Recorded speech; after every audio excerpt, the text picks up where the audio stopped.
Paris fait fuir les cadres. Selon une enquête menée par Cadre Emploi, une grande majorité des cadres parisiens seraient prêts à s'éloigner de la capitale, quitte à revoir leur salaire à la baisse. La plus belle ville du monde perd donc de sa superbe. Thibaut Bastide. J'aime plus Paris. C'est en tout cas le sentiment des cadres de la capitale.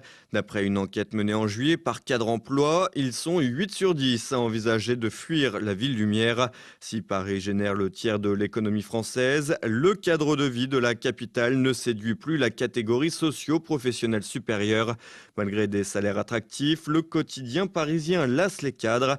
Et parmi les principales raisons de ce désamour se trouvent les temps de trajet en transport en commun jugés trop longs.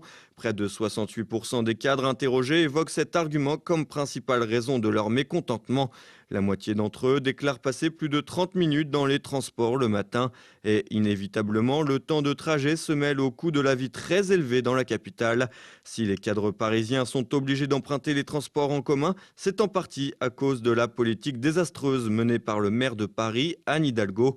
Voulant à tout prix supprimer l'usage de la voiture dans la capitale, l'édile force les habitants de Paris et de la banlieue à considérablement augmenter leur temps de trajet. Un temps de trajet qui se mêle également à l'insécurité. Certaines lignes de métro et de RER sont devenues tout simplement infréquentables. Les vols et agressions font désormais partie du quotidien francilien. Les automobilistes récalcitrants ou échaudés par les vols à répétition perdent également leur temps. Depuis les différents aménagements d'Anne Hidalgo, les bouchons sont devenus inévitables. Le temps perdu aurait pu permettre alors de profiter de la belle ville lumière, mais encore aurait-il fallu qu'elle soit moins sale. Avec un tel tableau, pas étonnant donc que les cadres souhaitent quitter ce quotidien morose. Plus les années passent, plus cette tendance s'accentue. Les envies d'ailleurs se multiplient et les cadres réfléchissent même à quitter la ville lumière dans les 5 ans à venir. Parmi les villes sollicitées par la catégorie supérieure, on retrouve sans surprise Bordeaux, Lyon ou encore Nantes. 90% des cadres qui souhaitent partir sont d'ailleurs prêts à beaucoup de concessions pour améliorer leur rythme de vie et notamment une baisse conséquente de leur salaire pouvant aller jusqu'à 10% de leurs revenus.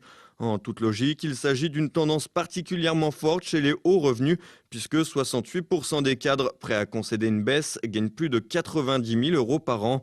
Les autres envisagent éventuellement une reconversion professionnelle ou un niveau de poste moins élevé. En somme, ils sont prêts à tout pour fuir la capitale.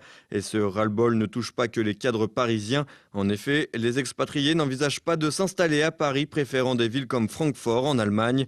Pire, Paris ne se classe qu'à la 38e position des villes offrant la meilleure qualité de vie. Paris est certainement la plus belle ville du monde pour les touristes. En revanche, quand on y vit, cette vision change considérablement et la ville lumière souffre d'un vrai problème d'attractivité.